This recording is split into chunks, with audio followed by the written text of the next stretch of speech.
किसी के सर पर किसी के गले में हरा रंग देख लिया तो दिमाग में एक बात जाती है कि ये मुस्लिम धर्म से है। भगवा वस्त्र देख लिया तो सीधी सी बात है कि जाती है कि भाई ये तो बिल्कुल सनातन धर्म वाला है। बिल्कुल ये सोच पैदा किसने करी? ये सोच आई कहां से? ये सोच आई है हमारे और आपके दिमाग में। कांग्रेस की थोड़ी सी तारीफ कर ली तो भैया बीजेपी वाले सोचते हैं भैया कांग्रेस के उससे बैठ रहे हैं ये लोग। तो हम लोगों का ये मरण हुआ पड़ा है कि ये राजनीतिक संगठन हम चला रहे हैं, हम चिल्लाते हैं, चीखते हैं, मन से कहते हैं कि भैया वोट आप किसी को दे दो, लेकिन अपने अधिकार के लिए तो इन किसान संगठनों के साथ खड़े रहो। ये किसान संगठन आपसे वोट मांगने नहीं आते हैं, ये तो आपको अधिकार की बात करने आते हैं। हम अपने अधिकार की लड़ाई लड़ने के लिए बात करने आते हैं। इनका लालच और इनका फायदा यही है कि इन्होंने आप लोगों को जगाने का अलग उठाई हुई है, कसम खा रखी है। गांव में परिवार में एक या दो मुखिया ही होता है जो पूरे घर को चलाता है, पूरे गांव को चलाता है। इसी तरीके से ये किसान संगठन जो है ये आपको जगाने का काम करते हैं। थोड़ा बहुत जो डर है आज की डेट में इन संगठनों से है, इन संगठनों को मजबूत कीजिएगा। वोट अपनी आप चाहे कहीं भी दे लो, हमें उससे कोई मतलब नहीं है। हमने कह रहे कि साहब आप कहते हैं कांग्रेस को वोट दे दो, आप बीजेपी को वोट दे दो, सपा को दे दो, हम किसी कभी आपसे कहने के नहीं जाएंगे आप वोट दीजिए। लेकिन आपसे जो वोट मांगने आए, आप हमसे अपने अधिकारों के बारे में, अपनी फसल के बारे में, अपनी नस्ल के बारे में आप लोग बात कर सकते हैं कि हम लोगों को स्वास्थ्य और शिक्षा जो है वो हमको क्यों नहीं मिल रही है, उसके बारे में तो हम लोग अपनी क्या कहते हैं बात कर सकते हैं कि हम लोगों को कोई भी ऋण माफी योजना नहीं चाहिए। हमें जो चाहिए उद्योग की जगत पर है। जैसे उद्योग जगत को आप जो है ऋण देते हो, उसी आधार पर, उसी डरने पर हमें ऋण दे दो तो हो सकता है हमें एमएसपी का हिस्सा दे दो तो हमारे जो है वो दिन जो है अच्छे आ जाएंगे। आप हमें बार बार जो है ये ऋण माफी योजना में बार बार ना उलझाओ, क्योंकि हम लोग उसमें उलझ के 1 रुपए का कहते हैं 10 रुपए देते हैं और अपनी जमीन को कहते हैं बेच देते हैं। अभी एक शेर के माध्यम से बात आई थी कि यहां पर कौन सा हमारा ही मकान बाकी है। बड़ा अच्छा लगता है शेर, बड़ी अच्छी बात है, लेकिन सोचने का विषय है। ये सरकार भी यही चाहती है कि यहां सब अपने अपने घर के बारे में सोचें। मेरी मुहिम हमेशा यही रहती है कि समस्याएं जो हैं वो इतनी बड़ी नहीं होती जितनी हम लोगों ने बना ली होती। हम लोगों की सोच बिल्कुल बदल चुकी है। इस आधुनिकता के दौर में हम बिल्कुल बदल गए हैं। हमें अपने बराबर वाले से, अपने पड़ोसी से कोई मतलब नहीं रहा है। मैं जहां भी जाता हूं मंच के माध्यम से यही कहता हूं कि वो समय ही वापस ले आओ जहां खेत में भी एक दूसरे की जरूरत होती थी और घर पर भी एक दूसरे की जरूरत होती थी। उस समय को अगर आप ले पाओगे तो अपना प्यार, अपना देश, अपना परिवार बचाओगे। सरकार ने कभी नहीं कहा कि हम धर्मों में बंट जाएं। सरकार ने कभी नहीं कहा कि हम रंगों में बंट जाएं। लेकिन हमारी सोच ऐसी हो गई है कि अगर किसी के सर पर किसी के गले में हरा रंग देख लिया तो दिमाग में एक बात जाती है कि ये मुस्लिम धर्म से है। अगर भगवा वस्त्र देख लिया तो सीधी सी बात है कि जाती है कि भाई ये तो बिल्कुल सनातन धर्म वाला है। ये सोच पैदा किसने करी? ये सोच आई कहां से? ये सोच आई है हमारे और आपके दिमाग में। हम लोगों में एक दूसरे के प्रति इतना द्वेष भाव पैदा हो गया है, यही सरकार जो है पैदा करना चाहती है हमारे पास। अब से कुछ समय पीछे आप चले जाओ तो मुझे लगता है कि सभी जाति धर्म के लोग गांव में रहते थे। इतने विचार भिन्न भिन्न नहीं थे। ना कोई हिंदू हुआ करता था, ना मुस्लिम हुआ करता था, ना कोई किसी और जाति से होता था। गांव में जो होते थे चाचा ताऊ बाबा होते थे, यही लोग होते थे। अगर मैं गलत हूं तो आप बताइए कि ये रिश्ते होते नहीं थे। यही तो रिश्ते होते थे। ये थोड़ी जानता था कि किस जाति से है, किस धर्म से है। वहीं आता हूँ, समस्या के ऊपर आता हूँ, तो मैं समस्या की बात करना आया हूँ, किसी और विषय में बात कभी फिर करेंगे। अभी गांव में किसी के यहाँ पर बिजली विभाग वाला कोई छापा मारने आ जाए और वो बेचारा बड़ा परेशान हो जाता है, यार बिजली विभाग ने छापा मार दिया। पड़ोसी जो है ये देखते हैं, यार इसी के यहाँ तो दिक्कत हुई है, हमारे यहाँ थोड़ी ना दिक्कत हुई है, जब हमारे यहाँ दिक्कत होगी हम देखेंगे। मेरा इस मंच के माध्यम से आप लोगों से यही कहना है, यही आग्रह है कि जब जो भी कोई समस्या इस तरीके की आए तो उस समस्या को किसी एक की ना रहने दो, इंतजार ना करो कि वो कब आपके घर में आएगी। उस समस्या का अगर जब भी समाधान हो जाएगा तो वो बहुत बड़ी समस्या नहीं बनेगी, आपकी समस्या वहीं की वहीं खत्म हो जाएगी। आम लोग जो है, हम लोगों की मानसिकता हो गई है इस प्रकार की कि ये समस्या जो है राम सिंह की है तो राम सिंह दिखेगा, जब सबकी समस्या होगी तब एक दूसरे की तरफ देखेंगे भैया क्या है। यही होता है, यही चला आ रहा है। किसान एक अपनी फसल लेके जाता है मंडी में, उसके साथ क्या दुर्व्यवहार होता है हम बैठे बैठे देखते रहते हैं, लेकिन जब तक आवाज नहीं उठाएंगे, जब तक वो समस्या हमारे सामने ना आ जाए। तो इसी चीज को दूर करने के लिए हम लोगों ने ये गांव गांव जाके पहल की है। हम लोग आप लोगों से सिर्फ गुजारिश करते हैं कि एक साथ हो जाओ, रंगों में मत बटो, जाति धर्म को छोड़ दो।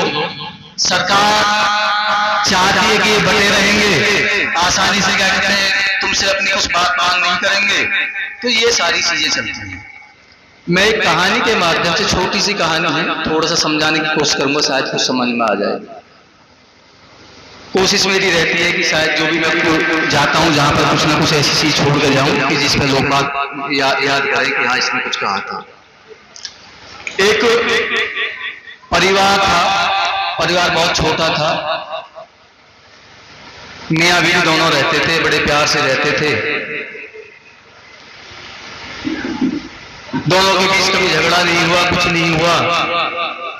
अचानक किसी दिन कोई मेहमान आ गया, उन लोगों ने सादा सत्कार किया, बड़े अच्छे से खाना खिलाया, सब कुछ किया, लेकिन वो अतिथि जो थे वो घर पर रुक गए और जाने का नाम नहीं। दोनों आदमी बड़े परेशान कि भाई ये तो बड़ी विचित्र कहानी होगी, मेहमान तो जाने का नाम नहीं ले रहा, ये जाए तो जाए कैसे। दोनों आदमियों ने एक युक्ति सोची और पति ने पत्नी से कहा कि तुम मुझसे झगड़ा करने का नाटक कर ले। पत्नी बोली मैं तो नहीं कर सकती, तुम ही कर लो इस काम को।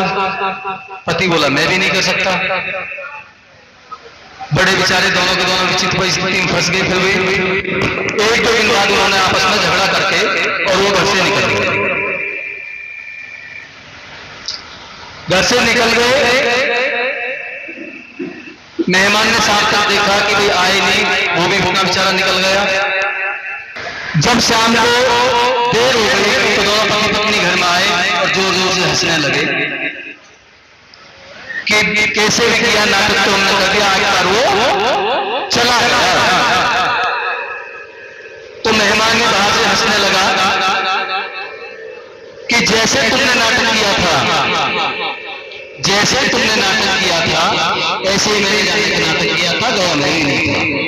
तो इस कहानी के माध्यम से मैं सिर्फ आपको इतना ही कहूंगा कि समस्याएं जो है इधर उधर हो जाती हैं, सरकारी अधिकारी आपको बहका देते हैं, आप सोचते हो समस्या चली गई है, समस्या जाती नहीं है। एकता का परिचय दो, संगठनात्मक रहो, संगठन में बहुत ताकत होती है। सिर्फ यही हम लोग कहते हैं, गली गली जाकर अलग जगाते हैं कि संगठनात्मक रहो और संगठन में बहुत शक्ति होती है। नहीं तो सरकार क्या कहते हैं आपका खून चूस लेगी। बड़ी बात चल रही थी कि देश में पहले 300 कुछ संगठन थे और अब 600 कुछ संगठन हो गए हैं। मेरा उस पर यही कहना है कि आवश्यकता जो है आविष्कार की जननी होती है। बहुत पहले हम लोग जो है डीडी न्यूज देखते थे, दूरदर्शन न्यूज पे देखते थे, न्यूज घूमने के लिए आते थे शाम को। आज आप देख सकते हो कि देश में बहुत सारी न्यूज चैनल चल रहे हैं और आवश्यकता है, इसीलिए इतने सारे चैनलों की, इतने सारे संगठनों की जरूरत पड़ी है। और इसी क्रम को मैं आगे रखना चाहता हूँ कि अगर ये संगठन ना हो, अगर ये देश के अंदर ये संगठन ना हो, तो ये जो सरकार है, जो मौजूदा देश के हालात चल रहे हैं, किसान के तन से कपड़े भी उतार लेंगे। ये इन किसान संगठनों का ही भय है, जो किसान को थोड़ा बहुत देखते हैं, सही समय पर उसका गन्ने का उचित पेमेंट कर देते हैं, नहीं तो पता चला कि कुछ नहीं होता है। मैं आपको बता रहा हूं कि हम लोगों के बीच में कितना द्वेष भाव फैल चुका है, उसका भी मैं एक छोटी सी चर्चा आपसे करना चाहता हूं। यदा कदा मैं टीवी चैनलों पर डिबेट पे चला जाता हूं, तो अगर मैंने सत्ता पक्ष के लिए थोड़ा सा ये कह दिया कि हाँ चलो ये काम अच्छा किया है, तो विपक्षी सोचता है यार इसमें तो मुझे लग रहा है इसके पीछे आरएसएस वाले हैं, इसमें आरएसएस ज्वाइन कर लिए शायद। और गलती से अगर हमने किसी राज्य में कांग्रेस की सरकार है और मैंने वहां की सरकार की कुछ बुराई कर दी, तो आदमी सोचता है यार ये तो बिल्कुल क्या कहते हैं हमारे बिल्कुल खिलाफ हो गए, इसने तो ज्वाइन कर ली, सच नहीं कर ली, इसने तो ज्वाइन किया आरएसएस।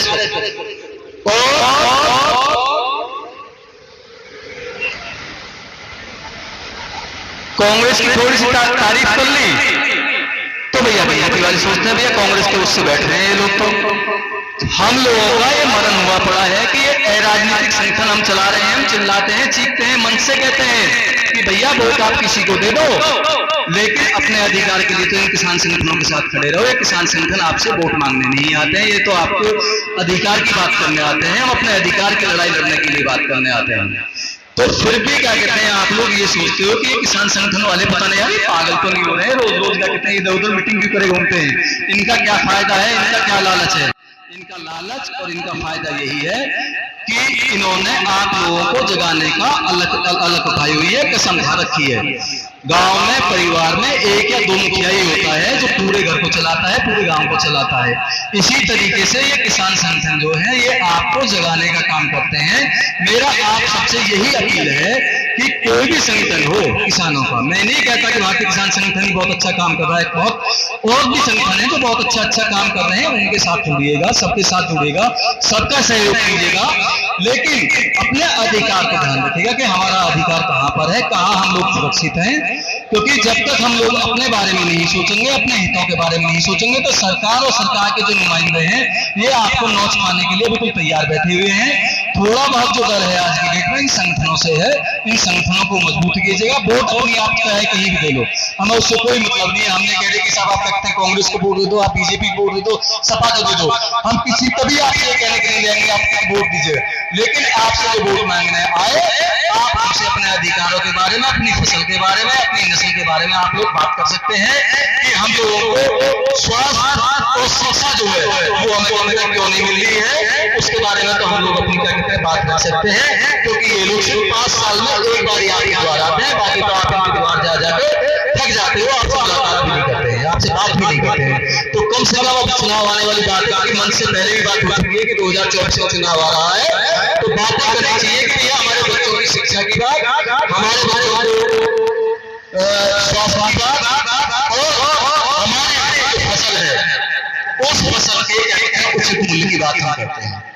मैंने कई बार केंद्र सरकार को लिख के भी दिया है, मैंने वार्ता भी करी है, मैं आपके माध्यम से फिर मैं आपको बता देना चाहता हूँ कि हम लोगों को कोई भी सम्मान निधि नहीं चाहिए, ये मैंने लिख के दिया है। शायद हो सकता है आप लोगों को भी लगे ये बात, मैंने खुद से लिख के दिया है। दूसरी बात ये है, मैंने एक चीज और लिख के दी थी केंद्र सरकार को, मैंने वार्ता भी की है केंद्र सरकार के साथ कि हम लोगों को कोई भी ऋण माफी योजना नहीं चाहिए। हमें जो चाहिए उद्योग की जगत पर है, जैसे उद्योग जगत को आप जो है ऋण देते हो उसी आधार पर, उसी ढंगे पर हमें ऋण दे दो, तो हो सकता है हमें एमएसपी का कहते दे दो, तो हमारे जो है वो ऋण जो है अच्छे आ जाएंगे। आप हमें बार बार जो है ये ऋण माफी योजना में बार बार ना उलझाओ, क्योंकि हम लोग उसमें उलझ के 1 रुपए का कहते हैं 10 रुपए देते हैं और अपनी जमीन को कहते हैं बेच देते हैं। मेरा आप लोगों से पुनः कहते हैं यही निवेदन है कि आपके बराबर में कोई किसी व्यक्ति को कोई समस्या आए तो उसका इंतजार तब तक मत कीजिएगा कि जब तक वो आपके घर में आ जाए। किसी एक के साथ समस्या आ रही है तो उसका साथ दीजिएगा। मैं आपसे सिर्फ यही चाहता हूं कि आने वाले समय में कल से ही इस तरह की कोई बात करेंगे, कोई बिजली वाला, कोई तहसीलदार, कोई पुलिस वाला किसी पड़ोसी को परेशान कर रहा है तो इतना इंतजार ना करें। हाँ, लग रहा है आपको कि वाकई में इसके साथ अत्याचार हो रहा है तो आप खड़े होइएगा। भारतीय किसान संगठन आपके साथ है। धन्यवाद।